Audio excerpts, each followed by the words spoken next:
Mom was a world-class microexpression expert. She always said no lie got past her to replay every emotional moment of Maya and me. She packed our house with HD security cameras. When Maya scraped her knee and burst into tears, Mom called it real pain, but when stomach cramps twisted my face, she pointed at the monitor and picked me apart. The mouth twitch, the darting eyes, classic attention-seeking. That day, I'd accidentally ingested something I shouldn't have. A cleaning solution I mistook for juice. My throat began to swell. My stomach twisted into a knot of fire. I could barely breathe, barely think. Panicking, I clawed at my neck and crawled to her feet, begging for help. Mom adjusted her glasses, flipped open her notebook, and calmly wrote everything down. Rapid breathing, bluish skin, dilated pupils. Emma Schneider, your acting's gotten better again. Too bad your microexpressions gave you away. Punish me for lying to her. She shut off the house's panic button, locked the front door, and took Maya to her favorite spa for a full afternoon of treatments. If you love putting on a show so much, performing for the cameras, we'll see how long it takes before you admit you were wrong. I curled up on the cold tile, shaking in pain, and looked at the camera's blinking red light. My vision faded. Mom, you spent your whole life reading people, but you never understood your own daughter. I floated in midair, staring down at my body curled on the floor. My face had gone purple from suffocation. Ugly, almost funny. All the pain and panic stayed trapped in that dead shell. Good. I didn't have to hurt anymore. My soul felt weightless, one thought, and I slipped through the wall into the grand spa lounge. Mom sat in a plush armchair, a cucumber slice floating in her glass of infused water. Maya was beside her, wrapped in a fluffy white robe, sipping a strawberry smoothie. Mom reached over, gently tucked a strand of hair behind Maya's ear. Her eyes were softer than I'd ever seen. Slow down. Don't choke. Maya sucked on her straw and mumbled. Emma's so annoying, she had to fake being sick and almost made us late. Mom's mouth curved into a faint sneer. Ignore her. She's just desperate for attention. The best move is to ignore her until she learns. Those tricks don't work on me. Just then, the phone in Mom's designer purse buzzed. A notification from the home security app popped up. The living room camera has detected prolonged inactivity. Please check for a potential emergency. Mom casually unlocked her phone and pulled up the camera feed on the screen. My body lay sprawled across the tile, completely still. Huh? Emma's lying in a weird position. Maya leaned in, her face full of contempt. She's pretending to be dead again. She just wants to trick you into going home. Mom snorted, completely unfazed. She zoomed in on my fingers, locked tight from oxygen deprivation, and slipped into lecture mode. Maya, this is called deliberate muscle tension. When someone's actually unconscious or dead, their muscles start out relaxed. Look at her fingers. They're clenched so tight. She's obviously overdoing it because she's scared no one will notice her performance. She paused and pointed at my half-open mouth. And the corners of her mouth are turned down. That's a classic victim complex. She likes feeling misunderstood because it gives her emotional satisfaction. A well-dressed woman in the next seat overheard and leaned over. You're Professor Miranda Doyle, right? Microexpression expert who's always on TV. I've heard so much about you. Her eyes lit up. Your analysis is amazing. Nothing gets past you. Thank you. Mom smiled modestly and lifted her chin. Floating above them, I gave a silent, bitter smile. Mom, this time you were dead wrong. I suddenly remembered being little before Mom became world famous. Back then, her eyes held nothing but love for me. Whenever I got upset, she'd pull me close and kiss my forehead again and again. Every smile, every tear. You're my greatest treasure, Emma. I'll always protect you. But then Mom got famous and Maya was born. Maya was sweet, always smiling, winning everyone over without even trying. I was stiff, awkward. Mom, obsessed with perfection and control, slowly started hating me. I kept thinking if I tried harder and harder, maybe she'd love me again. But every try just pushed her further away. The spa treatment finally ended. The staff slowly filtered out, but Mom made no move to leave. Holding her hand, Maya looked up. Mom, aren't we going home? Isn't Emma still putting on her show? Mom stood, smoothed her silk robe, and glanced at the frozen image of me on her phone. We're not going home. I want to see which lasts longer. Her acting, my patience. Since she loves performing so much, she can keep doing it for the cameras. Come on, Maya. I'm taking you to your favorite restaurant, at the upscale restaurant. Maya swung her legs under the table and blinked up at Mom. Mom, Emma's been lying on that cold floor pretending for so long. She must be hungry and tired. Should we bring her back something? As the waiter poured their sparkling water, he smiled. "Your daughter is so sweet." Mom smiled and patted Maya's head. "Maya, kindness depends on who's earned it." She unfolded her napkin and spread it across her lap. "When it comes to someone like your sister who's always lying, compassion only encourages her. Don't bring her anything. Let her miss a meal. Maybe she'll finally learn what dishonesty costs." The phone on the table lit up again. One alert after another flashed across the security app, each marked with a red exclamation point. Prolonged inactivity detected. Abnormal temperature detected in monitored area. Minor liquid leak detected.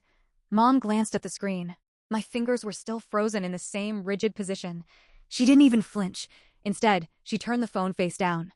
"Here, Maya. Try the lobster bisque. It's good for a growing brain." She cut off a small piece, blew on it, and held it to Maya's mouth. Back at the house with security cameras, someone Mom hadn't expected showed up. Mrs. Patterson, our elderly neighbor, was walking her small terrier past our front window. She'd always been fond of me, often bringing over homemade cookies. As she passed by, she glanced through the large living room window the way she always did when she walked by. The smile vanished from her face. Through the spotless glass, she saw me lying in the middle of the living room. My face was pale with a purple tint. My body was twisted at an unnatural angle. A small, dark puddle had formed beneath me. "Emma. Emma." Mrs. Patterson panicked, pounding on the glass door. "Sweetheart, what's wrong?" "Oh, open the door." The glass door didn't move. Neither did I. She rushed to the outside panic button, but no matter how many times she hit it, nothing happened. Mrs. Patterson looked closer. The wire had been cut clean through at the base. Panicking, she pulled out her phone with shaking hands and called Mom. "Hello, Mrs. Patterson. What is it?" Mom sounded annoyed. "Professor Doyle, something's wrong. Please come back." Mrs. Patterson's voice cracked as she nearly sank to the ground. "I think something happened to Emma. She's on the floor, not moving. Her face is purple." My spirit hovered beside her.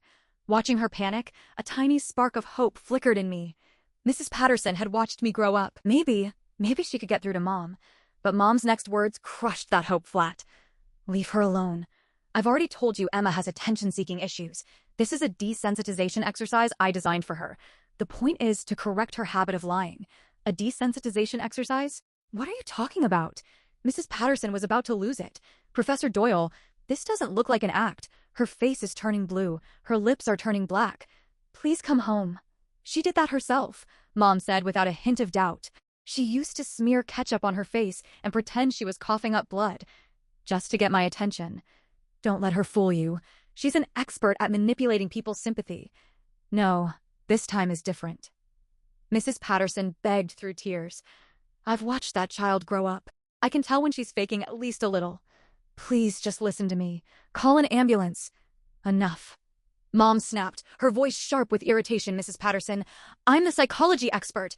I know my daughter better than you do. I'm in the middle of a critical psychological intervention. Your overreaction will ruin everything I've planned. Leave now and stop interfering." Beep, beep, beep. The call ended. Mrs. Patterson tried again. A cold, automated voice answered. "Sorry, the number you have dialed is currently busy." Mom had blocked her. Mrs. Patterson's hands slowly dropped to her side through the glass. She looked at my body one last time as she walked away. She kept turning back. Watched the only person who might have saved me walk away. The last spark of hope inside me disappeared with her. Back at the restaurant, Maya licked her ice cream spoon. "Mom, was that Mrs. Patterson? What did she want?" Mom dabbed the corner of her mouth with her napkin, her gentle smile returning. "Nothing important. Just another fool who fell for your sister's act." "Huh? Why is the door locked from the inside?" Dad stood outside with his suitcase, jabbing the doorbell again and again. He'd come home early from a business trip, hoping to surprise his wife and daughters. The doorbell didn't work, so he hit the red panic button. It dangled loose from the wall, wires exposed. A horrible feeling seized his chest. With shaking hands, he yanked the spare key from his wallet and shoved it into the lock. The door swung open. The foul stink of waste and death hit him all at once.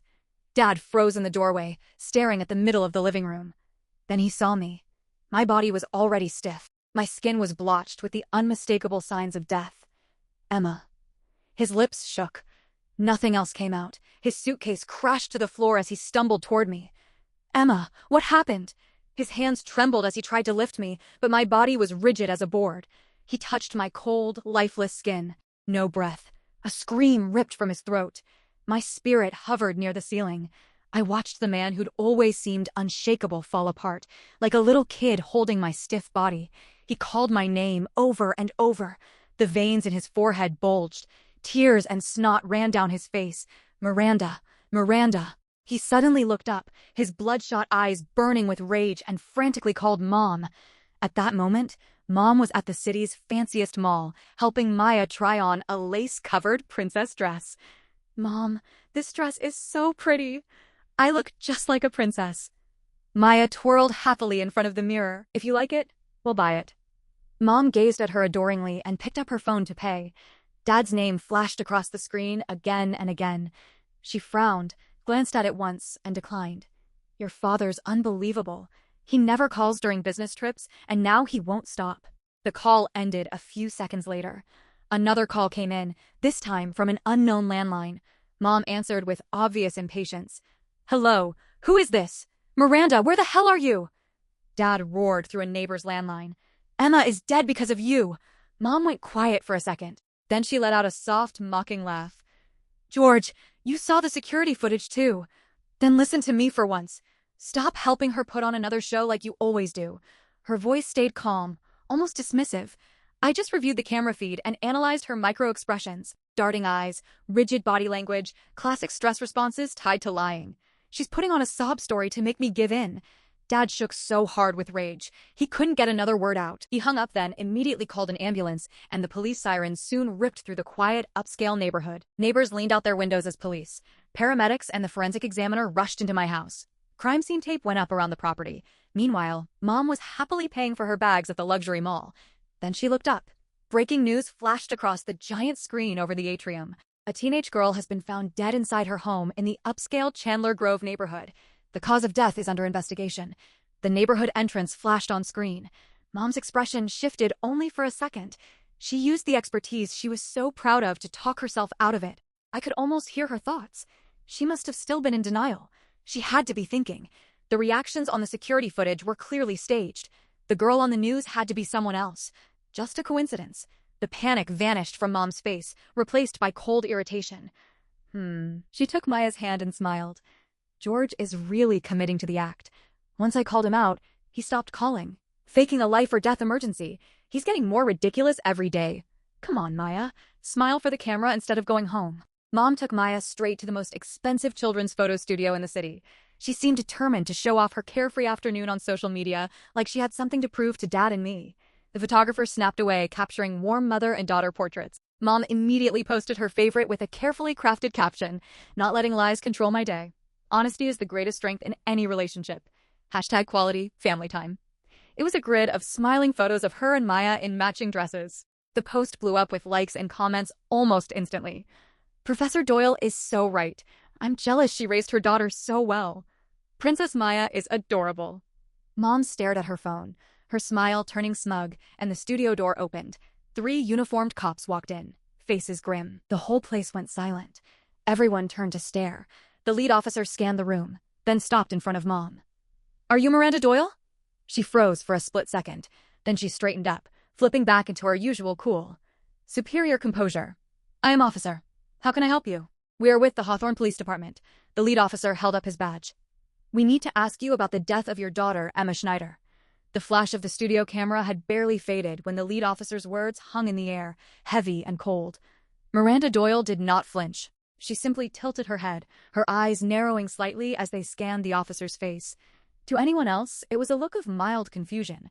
To me, watching from above as a drift of cold air, it was the exact microexpression she used when a student dared to question one of her published papers. Emma.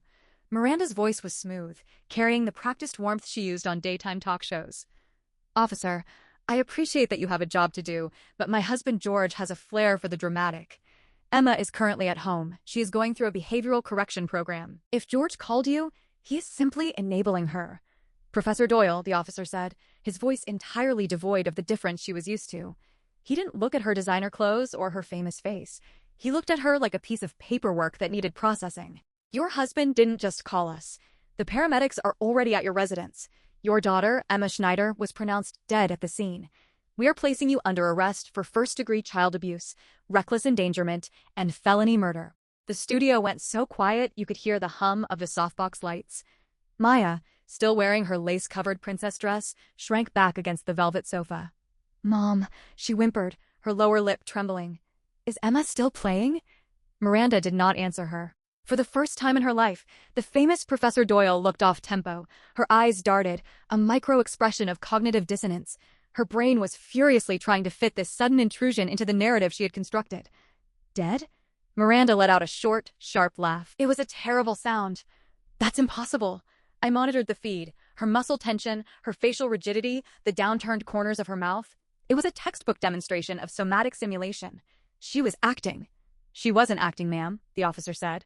He reached behind his utility belt and produced a pair of steel handcuffs. "Put down the bags. Please turn around. Don't touch me," Miranda snapped, her composure cracking, revealing the razor-sharp arrogance underneath. "Do you have any idea who I am?"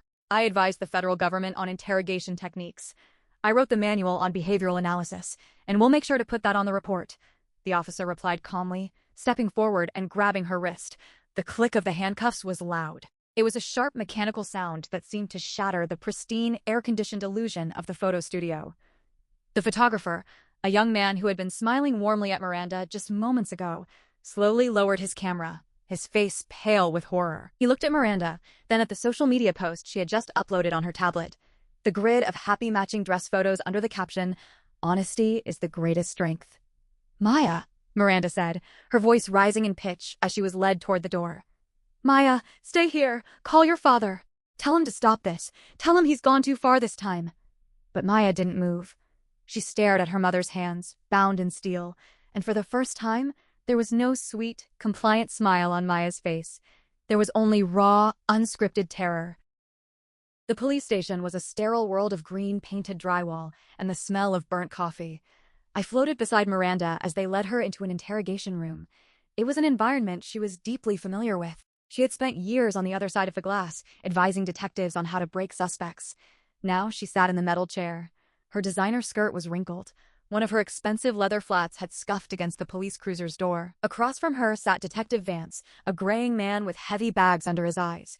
He didn't look like a fan. He didn't look like he watched her TV specials.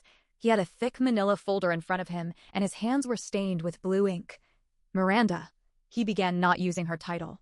"It's Professor Doyle," she corrected immediately, her spine rigid. "And I demand to see my husband. George is a witness to Emma's history of behavioral manipulation. He can explain to you. Your husband is currently at the county morgue identifying your daughter's body." Vance interrupted, his voice flat. He opened the folder. "The preliminary medical examiner's report is back. Emma Schneider suffered a severe systemic toxic reaction after ingesting a cleaning solution with high alkaline content. Her esophagus and trachea suffered severe chemical burns. Her lungs were congested, and her brain suffered prolonged oxygen deprivation before her heart stopped." Miranda's fingers twitched on the table.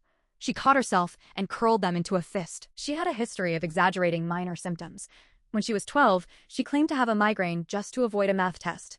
"I documented it. It's in my files." She was 17, Professor Vance said, leaning forward.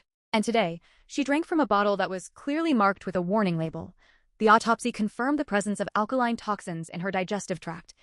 "Do you know what happens when someone ingests alkaline cleaning solution?" Miranda remained silent, her chin lifted high. "Your throat burns," Vance continued, his voice dropping to a low, rhythmic drone that felt heavier than the brick walls around them. "Your esophagus swells. Your body enters a state of absolute instinctual panic because you are being poisoned from the inside. The muscle rigidity you pointed out to your younger daughter on the security feed. That wasn't deliberate tension, Professor. That was a response to severe chemical burns and oxygen deprivation." Her hands clawed up because she was suffocating. Miranda's eyes flickered to the corner of the room. I watched her closely. There was a tiny muscle near her left cheekbone that pulsed twice. Fear, but she immediately suppressed it, burying it under a layer of academic disdain. "You are looking at this through a retrospective bias," Miranda said, her voice steadying. In the moment, the indicators were highly ambiguous, her facial expressions. "We have the house security server," Vance said, tapping the folder. "We seized the digital video recorder. We have the entire afternoon on high-definition video. Professor, we have you looking at the monitor. We have you zooming in on her face while she was crawling at your feet." I was applying a standard cognitive behavioral boundary. Miranda insisted, though her voice had lost some of its resonance. "A child who uses somatic symptoms for secondary gain must not be rewarded with attention. If you give in, you reinforce the pathological behavior. It is a recognized therapeutic technique. Is cutting the wire to the house panic button a recognized therapeutic technique? Vance asked. Miranda froze. We found the external emergency line cut, Vance said, sliding a photograph across the table. It showed the dangling wires of the panic button, their copper ends clean and bright where they had been severed. Our forensic team says it was done with a pair of kitchen shears. The shears were found in your master bedroom drawer. Your fingerprints are on them. Miranda stared at the photograph for a long, agonizing second. Her mind seemed to stall. Emma would have used it to call an ambulance for a minor stomachache. I had to establish a hard boundary. I was going to reconnect it when we returned. You locked the doors, Vance said. You blocked your neighbor, Mrs. Patterson, when she tried to call for help. Mrs. Patterson told us she begged you on the phone to call an ambulance. She told us she described Emma's face as purple and her lips as black, and you told her to leave. You blocked her number. Mrs. Patterson is an elderly woman with no formal training, Miranda said, her voice finally cracking, a note of desperation creeping in. She doesn't understand the psychological dynamics of attention-seeking. She was being manipulated by Emma's performance. Emma wasn't performing, Vance said, his eyes drilling into hers. She was dying, and you watched it in 1080p resolution while you ate lunch. The trial was a public circus, just as Miranda's life had been. But this time, she was not the ringmaster. The courtroom was packed to the doors every single day. The media labeled her the microexpression monster. The very television networks that had once paid her thousands of dollars for a 5-minute segment on how to spot a liar in the workplace now ran hour-long documentaries dissecting her own vanity, her coldness, and her obsession with control. I sat on the empty wooden bench at the back of the courtroom, a specter invisible to the living. I watched my father. George looked 10 years older. His hair, which had been peppered with gray, was now entirely white. He sat in the front row, his eyes fixed on the defense table where Miranda sat. He didn't look angry anymore. He looked hollowed out like an old tree that had been struck by lightning. The prosecution called Mrs. Patterson to the stand first. The elderly neighbor who had spent years watching over me was trembling so hard she could barely hold the Bible to take the oath. When the prosecutor asked her to describe what she saw through the window, Mrs. Patterson broke down. She was so small. Mrs. Patterson sobbed, wiping her eyes with a damp tissue, just lying there on the tile. I kept hitting the glass, screaming her name. I thought if she could just hear me, she'd get up, but she didn't move. And then I called the professor. I told her Emma was turning blue. I begged her. And what did Professor Doyle say to you, Mrs. Patterson? The prosecutor asked. She told me to mind my own business, Mrs. Patterson whispered, her voice carrying through the silent courtroom. She said she was the expert. She said I was a fool for believing a liar. Miranda sat at the defense table, scribbling furiously on a yellow legal pad. She didn't look at Mrs. Patterson. She was writing down notes, her pen scratching against the paper with a feverish, frantic energy. I glided over and looked over her shoulder. She wasn't writing legal notes. She was analyzing Mrs. Patterson's testimony. Mrs. Patterson's shoulder shrug on screaming her name indicates subconscious guilt. Hand-to-mouth gesture during begged her. Possible fabrication or exaggeration of her own emotional response. Even here, facing a life sentence, Miranda could not let go of the machine. If she admitted her theory was wrong, then she was a murderer. But if she could prove everyone else was lying, she was still the genius. She was still the expert. Next came the medical examiner, Dr. Hayes. He was a dry clinical man, which made his testimony all the more devastating. He projected the autopsy photos onto the large screen in the courtroom. My father closed his eyes and bowed his head, his shoulders shaking. Miranda stared directly at the screen. She didn't flinch at the image of my swollen, chemically burned face or the dark spots of livor mortis that had settled in my skin. The physical evidence of toxic ingestion is absolute. Dr. Hayes testified, pointing a laser at the image of my throat. The mucosal lining of the esophagus and larynx shows severe chemical burns. This is not something that can be simulated by conscious effort. A human being cannot voluntarily burn their own esophagus to the point of occlusion. Furthermore, the level of carbon dioxide in the vitreous humor of the eye indicates a slow, agonizing suffocation over the course of approximately 30 to 45 minutes. Could a layperson, or even an expert in facial expressions, mistake this for a theatrical performance? The prosecutor asked only if they completely ignored basic physiology, Dr. Hayes said. The bluish tint around the lips, peripheral cyanosis, is a biological response to oxygen starvation. It cannot be faked. The cooling of the skin temperature, which the home security system recorded and flagged as an alert, is a result of circulatory collapse. To call this an act is not a psychological assessment. It is a profound, willful delusion. A murmur went through the jury. Several of them turned to look at Miranda. Their faces held a mixture of disgust and utter disbelief. Miranda's defense attorney, a high-priced man named Harrington, who looked increasingly like he wished he had never taken the case, stood up for cross-examination. Dr. Hayes, is it not true that in high-stress situations, individuals can suffer from tunnel vision or cognitive lock-in where they fail to process contradictory information? That is a psychological term, not a forensic one. Dr. Hayes replied, but as a medical professional, I can tell you this. If you see someone clawing at their neck, unable to speak, and turning blue, the only cognitive lock that prevents you from calling 911 is a complete absence of human empathy. A soft chair broke out in the gallery. The judge banged his gavel, but the damage was done. The turning point of the trial came on the 6th day when the prosecution played the security footage. The lights in the courtroom were dimmed. The giant screen flickered to life, showing our living room. It was so clean, so bright. The sun was streaming through the floor-to-ceiling windows, casting long golden boxes across the polished tile floor. And there I was. I watched myself on the screen. It was strange to see my own body from the outside, to see how desperate I had been. On the video, I stumbled into the kitchen, my hand clutching my throat. My face was already flushed. I tried to reach for the cabinet where the antitoxin was kept, the cupboard Miranda had locked 3 weeks prior because she claimed I was faking symptoms for attention. I fell to my knees. I crawled toward the camera, my eyes wide with a terror that I could still remember, a cold, crushing weight in my chest. I looked directly into the lens. I was begging, not to the machine, but to the mother I knew was watching on the other side of the glass. In the courtroom, people began to weep. A woman in the second row put her hands over her face and sobbed aloud. The video showed the screen of Miranda's phone feed, which the police had recovered from her cloud backup. It showed her zooming in on my face. The prosecutor pointed at the screen. Professor Doyle, you zoomed in on your daughter's eyes at exactly 1:14 p.m. What did you see? Miranda stood up from the defense table. Her lawyer tried to pull her down by her sleeve, but she shook him off. Her face was pale, her lips tight. I saw lateral eye movement, she cried out, her voice echoing in the crowded courtroom. The eyes darted to the left. In classic behavioral profiling, lateral saccades during a distress report indicate cognitive formulation. In other words, she was constructing a narrative. She was lying. She was looking at the locked cabinet where her medicine was. Miranda. My father roared from the gallery, standing up, his chair clattering backward. She was looking at the cabinet. She wasn't lying. You insane monster. She was trying to survive. Order. Order in the court, the judge shouted, slamming his gavel. But the courtroom was in chaos. Officers rushed to restrain my father, who was weeping openly now, his chest heaving. She was looking at the medicine. He sobbed as they led him out. She just wanted her medicine. Miranda stood there, her hands still raised, pointing at the screen. Her eyes were wide, glittering with a frantic, desperate light. She looked around the courtroom, waiting for someone to agree with her. She looked at the jury, searching their faces for the familiar look of admiration she used to get from her students, her readers, her fans. But she found only horror. Even her lawyer had turned his head away, unable to look at her.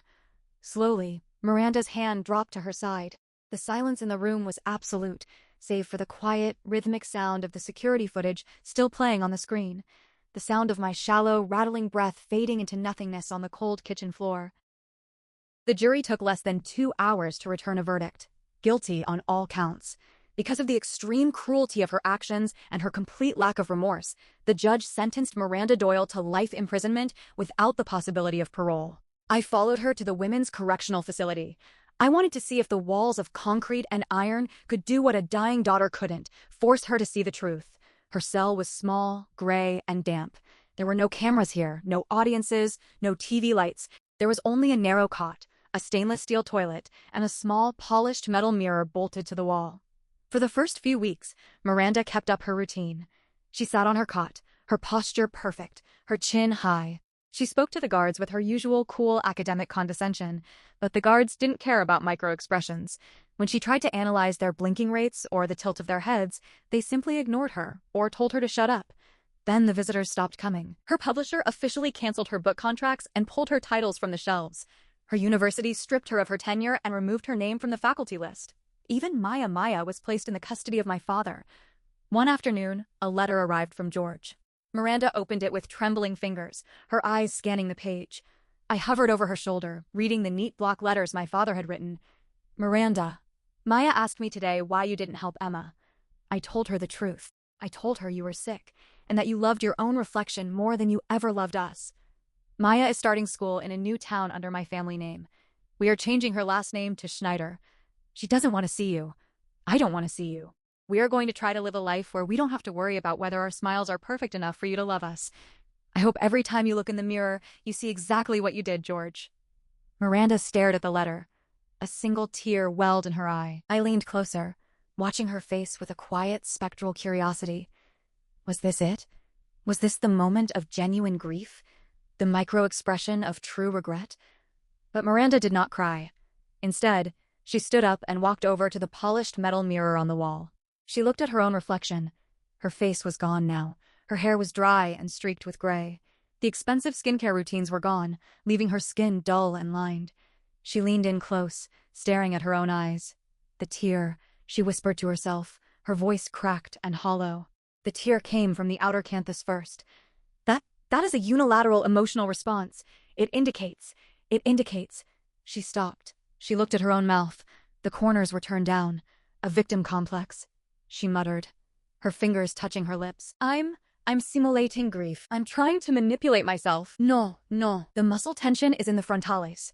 That means fear. But why am I afraid? Because I'm lying. I must be lying.